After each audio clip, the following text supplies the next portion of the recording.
Otep, bien-aimés frères et sœurs, vous connaîtrez la vérité et la vérité vous affranchira. Ça, c'est pas moi qui le dis, c'est la Bible qui le dit. Mais moi, je vous dis mieux. Vous connaîtrez la vérité historique, notamment celle de vos ancêtres kémites, et vous aurez une vision globale de ce que c'est que la vraie souveraineté politique. J'ajoute, vous reviendrez à la spiritualité africaine ancestrale et vous comprendrez les enjeux de l'indépendance économique.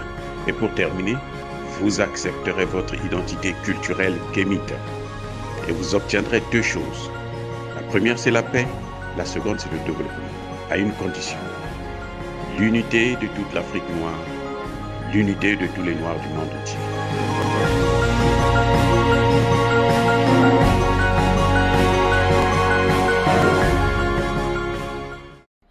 Otep à tous, bien-aimés frères et sœurs. Coup d'État institutionnel au Sénégal. C'est moi qui le dis.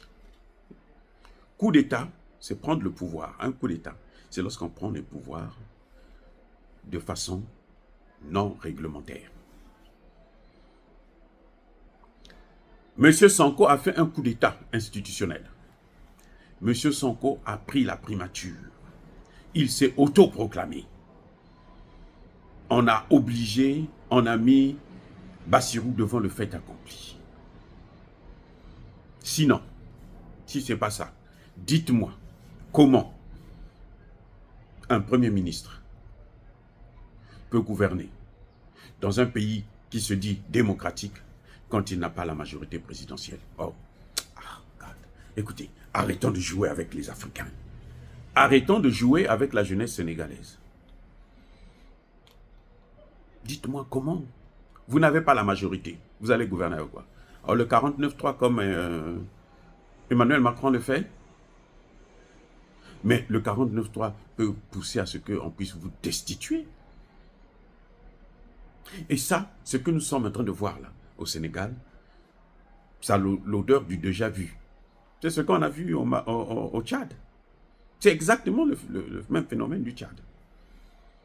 Il y a un président qui se cherche, qui cherche sa voie, quand on est en train de vouloir prendre, dominer et puis entraîner dans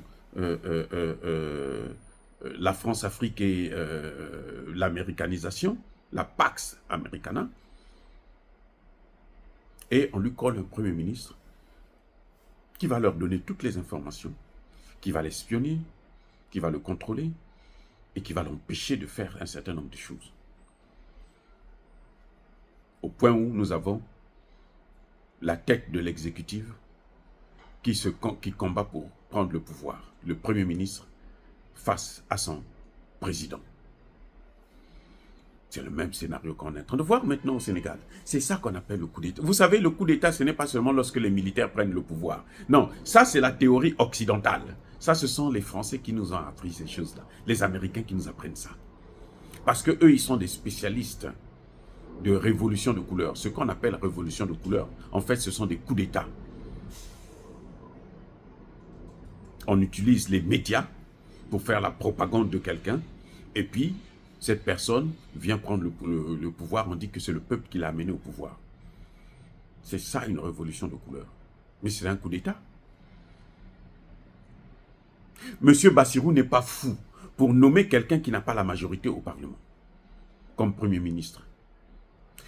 Je ne dis pas que c'est mauvais, hein. Écoutez, non, écoutez-moi bien. Je ne dis pas que c'est mauvais. Voilà. C'est tout à fait normal, il a soutenu le candidat. En politique, quand vous prenez le pouvoir, vous devrez récompenser ceux qui ont travaillé avec vous. Donc c'est normal qu'il puisse le nommer Premier ministre. Mais je dis la procédure d'accession à ce poste-là, elle est biaisée. Il y a du flou, ce n'est pas honnête. Quelle est l'urgence de nommer un Premier ministre le jour même où le président prête serment? Mais pourquoi il n'avait pas nommé le Premier ministre avant de prêter serment? Il devrait au moins annoncer que mon Premier ministre, ça va être un tel. Comme ça, on sait que non, ça a été préparé à l'avance. Mais quand tel que ça s'est passé là, non, il pouvait donner. Le président avait des rencontres. Toutes les délégations qui sont venues là, le président devrait les rencontrer. Ousmane Sonko s'est autoproclamé Premier ministre parce qu'il voulait que ce soit lui qui rencontre ces gens, ces délégations. Oui. Donc en fait, quand on regarde très bien, c'est Ousmane Sonko qui va diriger ce pays, ce n'est pas Bassirou. Si c'est Ousmane Sonko qui dirige, mais il n'a pas été élu, ça veut dire quoi? Ça veut dire que c'est encore un coup d'État. Maintenant, allons dans son premier discours de Premier ministre. Qu'est-ce que Ousmane Sonko a dit de bon? C'était un discours creux. Non, c'était un discours creux. Et je vais vous le démontrer. La seule chose qu'il a fait, il a repris quelques mots forts du discours du président Bassirou, parce que c'est ça que les Sénégalais voulaient entendre, que les Africains veulent entendre. Mais ce n'est pas parce que c'est ça qu'il va appliquer. Et je peux vous tenir un pari avec vous. Le franc CFA ne va jamais sauter. Les bases militaires françaises et américaines resteront là, avec ce duo Bassirou, Ousmane Sonko. Et ce sera la faute à Ousmane Sonko parce que c'est Ousmane Sonko qui appartient à l'international socialiste qui est financé par George Soros aux États-Unis. Les amis, on nous a assez menti, on nous a assez trompés. Maintenant, ils ne vont plus le faire. Parce que nous avons des instruments, les médias sociaux, pour pouvoir dire la vérité à notre jeunesse, à nos enfants. Si un jour, moi, je fais un coup d'État, les autres aussi le feront la même chose, pour me dire, mais docteur, vous avez fait un coup d'État là. Et je comprendrai, c'est tout à fait normal. Souffrez que nous, on puisse dire ce que nous constatons d'anormal avant que les choses ne s'aggravent. Pourquoi je dis que le discours du Premier ministre sénégalais était un discours creux? Eh bien, parce que le Premier ministre, le rôle du Premier ministre, c'est de mettre à exécution le projet du président. Le président donne des ordres, le Premier ministre maintenant établit une stratégie, la méthode pour pouvoir appliquer ce que le président a décidé. Or, quand vous écoutez le discours du Premier ministre sénégalais, vous n'avez rien, aucune explication. Il a repris quelques termes juste pour attirer la masse, pour que les gens ne puissent pas comprendre qu'il y a eu un coup d'État. Mais nous savons qu'il y a eu un coup d'État. On ne peut plus jouer avec nous comme ça. Non, arrêtez avec ça.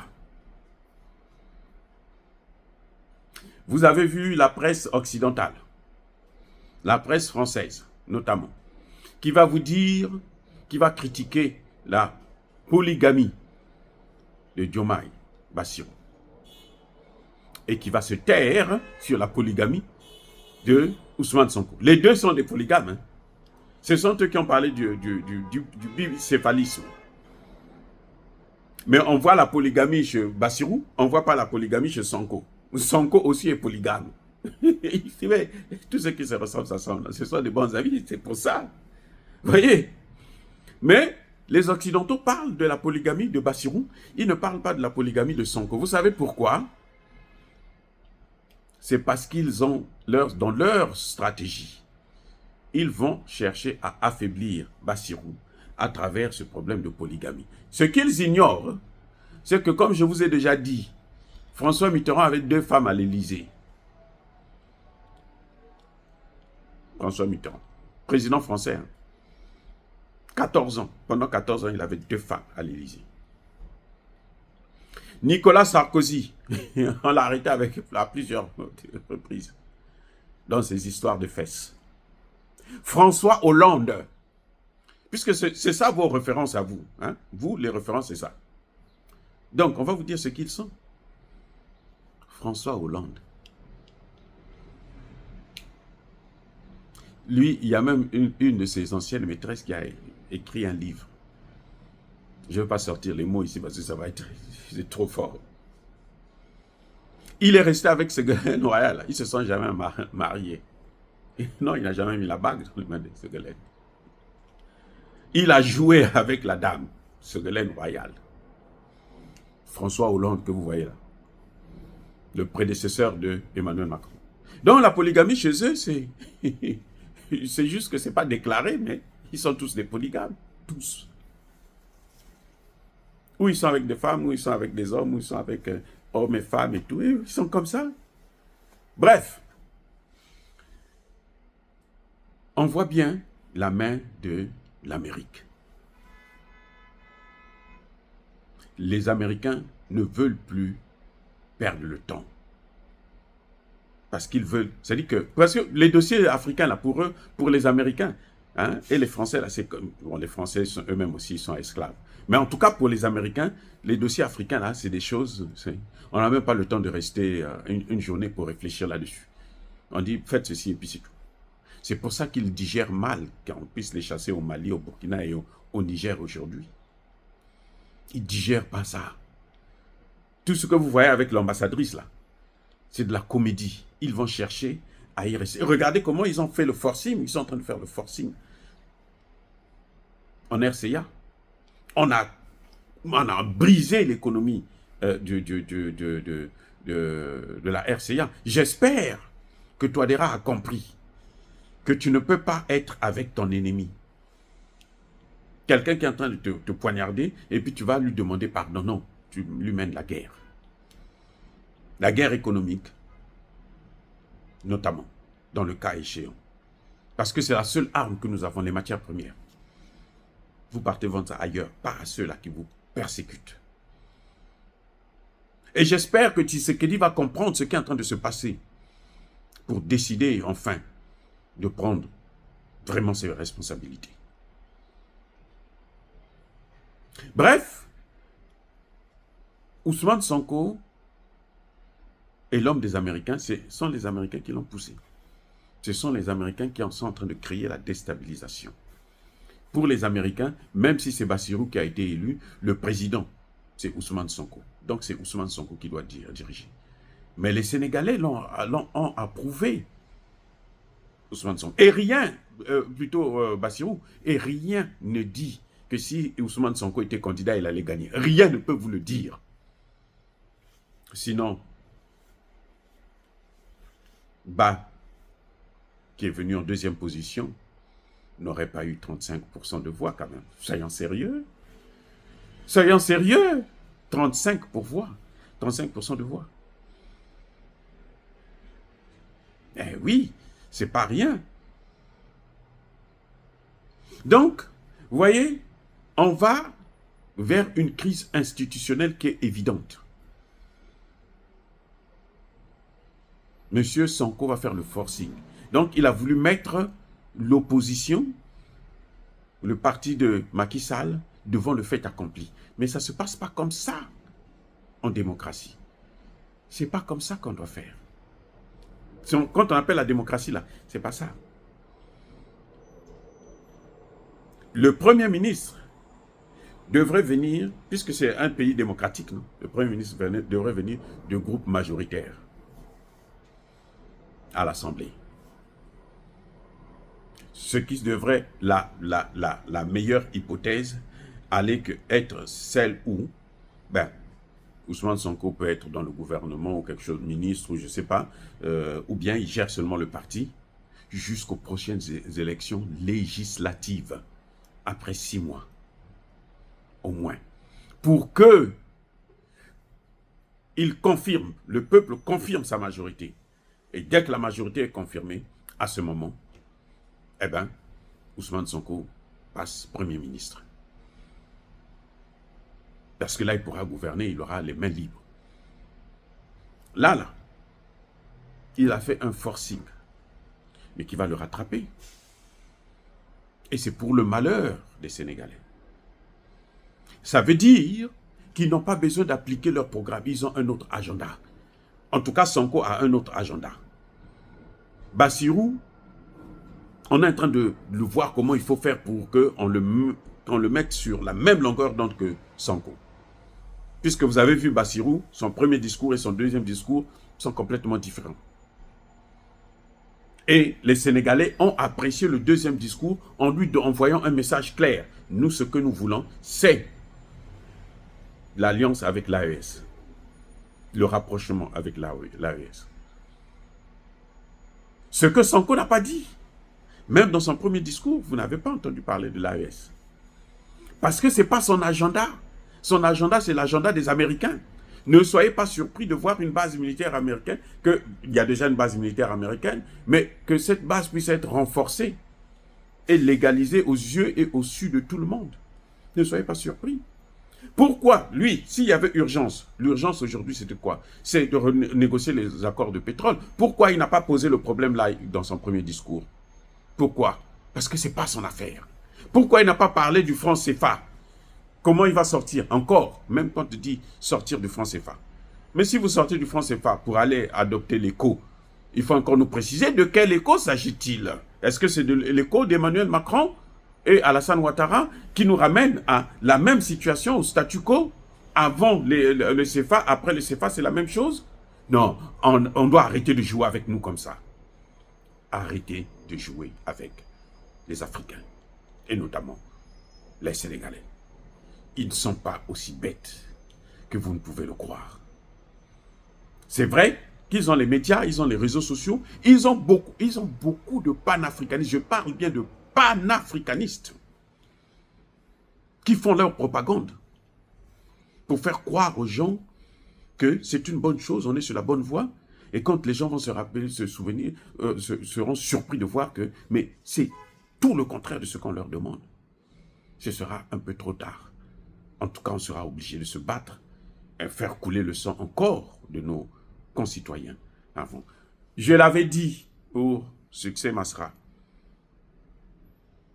Juste au début même, quand Déby le père est mort, le fils a pris le pouvoir, j'avais dit, ne comptez pas sur Succès Masra. Je me suis fait insulter, tout machin, tout ça là, par des Tchadiens. Aujourd'hui, on le voit. Il ne se cache plus. Et je le dis maintenant pour Sonko. Sonko et Masra là, sont des frères. Ils sont des frères, pourquoi? Parce qu'ils sont dans la même congrégation, dans le même groupe géopolitique et géostratégique international. Ce sont des progressistes, ils se considèrent pas comme étant des panafricanistes, ils sont des progressistes.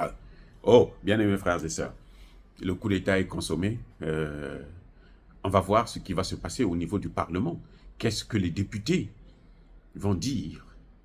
Comment un Premier ministre qui n'a pas de députés, qui compte peut-être 1, 2, 3 députés à l'Assemblée, peut gouverner un pays qui se dit être démocratique? On va voir, ils vont nous montrer maintenant ce que c'est que la vraie démocratie. Oh, il y a les mes frères et sœurs, soyez bénis, abondamment bénis par le Dieu des Kémites et par nos ancêtres angélisés, mais que tous ceux qui persécutent le continent africain le pillent et le déstabilisent, qu'ils soient noirs, blancs, chinois, arabes, juifs, indiens, qui qu'ils soient punis, maudits, foudroyés, neutralisés, écrasés, effacés par le Dieu des Kémites et par nos ancêtres angélisés.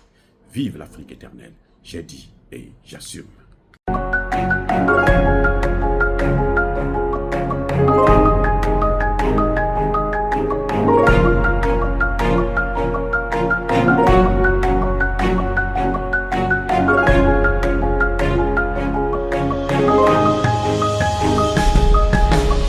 Eux, ils marchent par la foi et non par la vue. Mais moi, je vous conseille vivement de marcher par la connaissance scientifique et historique, notamment celle de nos ancêtres kémites, par les 5 sens et par l'intelligence. Otep, vive l'Afrique éternelle et que Dieu vous bénisse. Abou Apia.